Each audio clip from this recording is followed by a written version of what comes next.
ഇപ്പോൾ വന്ന മറ്റൊരു പ്രധാനപ്പെട്ട വാർത്തയിലേക്ക് പോവുകയാണ്. എഡിജിപി എം.ആർ. അജിത് കുമാറിന്റെ അനധികൃത സ്വത്ത് സമ്പാദന കേസിൽ മുഖ്യമന്ത്രിയുടെ നടപടി നിയമവിരുദ്ധമെന്ന് വിചാരണ കോടതി. എം.ആർ. അജിത് കുമാറിനെ പ്രോസിക്യൂട്ട് ചെയ്യാൻ മുഖ്യമന്ത്രിയുടെ അനുമതി വേണ്ട, മുഖ്യമന്ത്രിയുടെ അനുമതി തേടിയല്ല വിജിലൻസ് അന്വേഷണം നടത്തേണ്ടതെന്നും വിചാരണ കോടതി. വിവരങ്ങളുമായി ശ്യാം ദേവരാജ് ചേരുന്നു. ശ്യാം, നേരത്തെ വിജിലൻസ് കോടതി ചൂണ്ടിക്കാണിച്ചപ്പോൾ പ്രഥമ ദൃഷ്ട്യാ കേസ് നിലനിൽക്കുമെന്ന് ചൂണ്ടിക്കാണിച്ചിരുന്നു. ഇതിലിപ്പോൾ അനധികൃത സ്വത്ത് സമ്പാദന കേസിൽ മുഖ്യമന്ത്രിയുടെ നടപടി നിയമവിരുദ്ധമെന്നുകൂടി ചൂണ്ടിക്കാട്ടുന്നു, അല്ലേ? ശ്രുതി, അങ്ങനെ തന്നെയാണ്. എം.ആർ. അജിത് കുമാറിനെതിരായ അന്വേഷണമടക്കം അതിന്റെ നടപടിക്രമങ്ങളിലടക്കം വീഴ്ച വന്നു. മാത്രമല്ല, ഇക്കാര്യത്തിൽ ഈ റിപ്പോർട്ട് മുഖ്യമന്ത്രിയെ കാണിക്കുകയോ മുഖ്യമന്ത്രിയുടെ അംഗീകാരം നേടുകയോ വേണ്ടതില്ല എന്നാണ് വിജിലൻസ് കോടതി അതിന്റെ ഉത്തരവിൽ വ്യക്തമാക്കുന്നത്. കൃത്യമായും വിജിലൻസ് കോടതി ഇതിൽ നടപടിക്രമങ്ങളിൽ വീഴ്ച വന്നുവെന്ന ഗുരുതരമായ ആക്ഷേപമാണ് മുന്നോട്ട് വയ്ക്കുന്നത്. മുഖ്യമന്ത്രിയുടെ അനുമതി തേടിയല്ല വിജിലൻസ് അന്വേഷണം നടത്തേണ്ടത്, ഇത് നിയമത്തിന്റെ തത്വങ്ങൾക്കെതിരാണ് എന്ന കാര്യം വിജിലൻസ് കോടതി വ്യക്തമാക്കുന്നു.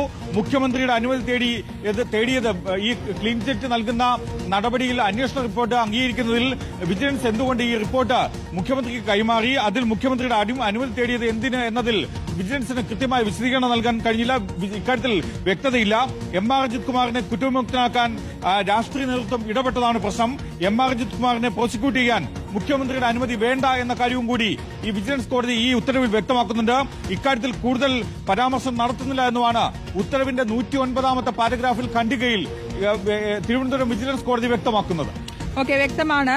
എം.ആർ. അജിത് കുമാറിനെതിരായ അനധികൃത സ്വത്ത് സമ്പാദന കേസിൽ ക്ലീൻ ചിറ്റ് അംഗീകരിച്ച മുഖ്യമന്ത്രിയുടെ നടപടി നിയമവിരുദ്ധമെന്നടക്കമുള്ള കാര്യങ്ങളാണ് വിചാരണ കോടതിയിൽ ഇക്കാര്യത്തിൽ വിമർശനം ഉന്നയിച്ചിരിക്കുന്നത്. നിയമവിരുദ്ധമെന്നാണ് വിചാരണ കോടതിയുടെ വിമർശനം. എം.ആർ. അജിത് കുമാറിനെ പ്രോസിക്യൂട്ട് ചെയ്യാൻ മുഖ്യമന്ത്രിയുടെ അനുമതി വേണ്ടെന്നും പറയുന്നു. വിവരങ്ങളാണ് ശ്യാം ദേവരാജ് നൽകിയത്.